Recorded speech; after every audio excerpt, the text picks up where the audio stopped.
ৰাম নাৰায়ণ ৰাম। আজিকালি সোশ্যাল মিডিয়াত বহুত কিছু দেখা যায়।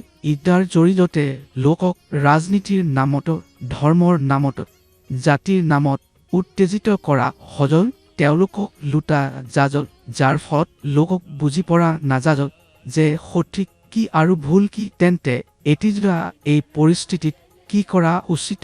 এই পৰিস্থিতিত পৃথিৱীত মান নিৰ্মিত শিক্ষা পদ্ধতিৰ পৰা প্ৰাকৃতিক ভিত্তিক শিক্ষা পদ্ধতিত পৰিৱৰ্তন কৰা উচিত। তেন্তে ই বহুত ভাল হ'ব, কিয়নো ইয়াৰ পৰা শিক্ষা পদ্ধতি উন্নত হ'ব। পৃথিৱীত থকা গছ-গছনি, জীৱ-জন্তু, মানুহবোৰক পৃথিৱী কেতিয়াও বিতাড়িত নকৰে। পৃথিৱীতো যিমানেও ৰাজনীতিজ্ঞ, ইঞ্জিনিয়াৰ, ডাক্তৰ, শিক্ষক আছে, সিহঁতৰ সকলোকে প্ৰাকৃতিক বিষয়ৰ বিষয়ে ভাবিব লাগিব। কেৱল মহাগুৰু বালক ব্ৰহ্মচাৰী যিহে ইয়াৰ বিষয়ে কিয় ভাবিব। প্ৰাকৃতিক ধাৰণাৰ যদিহে তাকো কিতাপত লিখি দিয়া হ'ব, তেন্তে পৃথিৱীৰ বাবে কিমান ভাল হ'ব। পৃথিৱীত বহুত বুজৰ পৰা থকা লোক আছে, মাত্ৰ সিহঁতক পৃথিৱীৰ ধাৰণাটো বুজিবলৈ আৱশ্যক। যিমান বাচলিক বৈজ্ঞানিক আছে, সিহঁত চন্দ্ৰলৈ যাইছে, গ্ৰহলৈ যাইছে। সিহঁতৰ সৰ্বপ্ৰথমে এইটো বুজিবলৈ লাগিব যে হেৰাই যোৱাৰ পৰা কিছু হ'ব নোৱাৰিব, বৰঞ্চ সিহঁতক সৰ্বপ্ৰথমে পৃথিৱীটোক ভাল কৰিবলৈ লাগিব। পৃথিৱীটো প্ৰায় 8 কোটি লোক আছে, সিহঁতক এইবোৰৰ বিষয়লৈ ভাবিব লাগিব।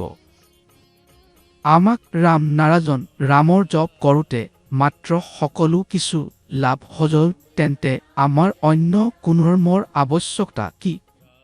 যিদিন মানুহে বুজি পেলায় যে হেৰা কি, সেইদিন হেৰাৰ অন্য কোনো ধৰ্মৰ আৱশ্যকতা থাকিব নোৱাৰিব। মানুহে হেৰা সৰাসৰি ব্ৰহ্মাণ্ডৰ সৈতে সংযুক্ত হ'ব পাৰে। মোৰ মহাগুৰুৱে ক'লে যে তোমাৰ আচল মাক বাপেক আকাশ, যাৰ নাম ৰাম নাৰায়ণ ৰাম। যিমান কিছু পৃথিৱীতো আছে, হেৰা সকলো আকাশৰ পৰা আহিছে আৰু আকাশৰ কোচত পৰিসৰিত। কোনো প্ৰাণী, গছ-গছনি, পানী, বতাহ, সূৰ্য বেদা কাম নকৰে, বৰঞ্চ সকলো বেদা কাম মানুহেই কৰে। ৰাম নাৰায়ণ ৰাম কি, তাৰ বিষয়ে সকলোকে জানিবলৈ উচিত। প্ৰাকৃতিক সকলো চাইছে, যেতিয়া প্ৰাকৃতিক ইষ্টাৰ পৰিসৰিত ৰূপ ধৰি তুলনা কৰে, হেৰা সকলো মানুহ সঠিক হ'ব। 52 বাৰে পৃথিৱী পলটাইছে। এতিয়া যেতিয়া বৰ্তমানতে পৃথিৱী পলটিব, তেন্তে হেৰা 53ম বাৰ হ'ব। হেৰাৰ বাবে মানুহৰ পৰিৱৰ্তনৰ আৱশ্যকতা আছে। যদি কোনোৱে ডাক্তৰ হৈছে আৰু হেৰা ডাক্তৰ হৈ উপকাৰিতাৰ লাভ লৈ লোকক লুটিছে, তেন্তে তেওঁ বুজিবলৈ লাগিব যে হেৰা সম্পূৰ্ণ সমাজৰ সহযোগত ডাক্তৰ হৈছেহে। ইয়াত সমাজৰ টেক্স যায়।